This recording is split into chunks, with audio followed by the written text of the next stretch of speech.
દાખલા નંબર 4, જેની રકમ છે ખૂટતા મૂલ્ય શોધો. અહીંયા આપણે ત્રિકોણના ક્ષેત્રફળનો ઉપયોગ કરવાનો છે. તેનું સૂત્ર હતું 1/2 ગુણ્યા પાયો ગુણ્યા વેધ. તો અહીંયા પહેલી રકમ છે તેમાં ક્ષેત્રફળ આપેલું છે અને આધાર એટલે કે પાયો છે તે આપેલો છે. પાયાનો વેધ છે તેની ઊંચાઈ છે તે શોધવાની છે. તો અહીંયા લખીએ કે ત્રિકોણનું ક્ષેત્રફળ જેનું સૂત્ર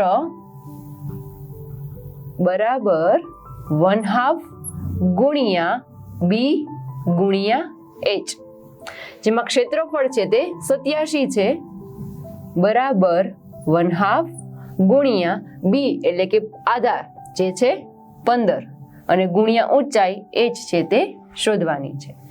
હવે એચ ની કિંમત શોધવી છે તો જે છેદમાં છે તે સામેની બાજુ જાય તો અંશમાં વહી જાય અને અંશમાં છે તે છેદમાં આવી જાય.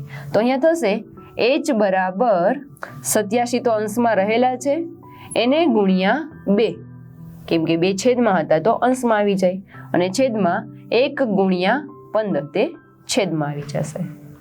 અને છેદ ઉડાડીએ તો અહીંયા થશે એચ બરાબર 87 ગુણ્યા 2 છેદમાં 15, જે થશે 11.6 સેન્ટીમીટર.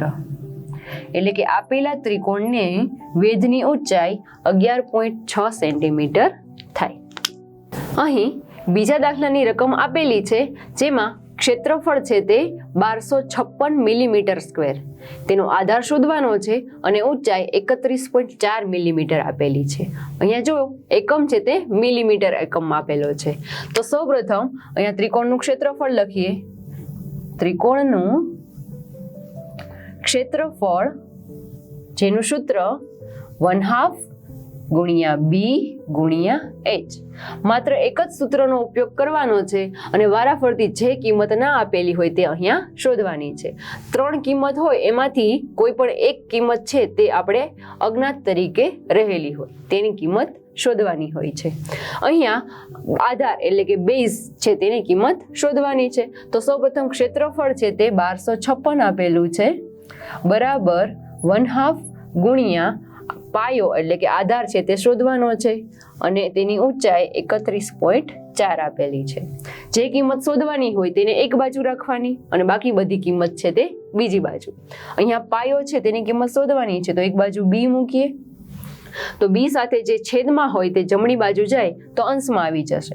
તો અહીંયા થશે 1256 ગુણ્યા 2 છેદમાં 31.4.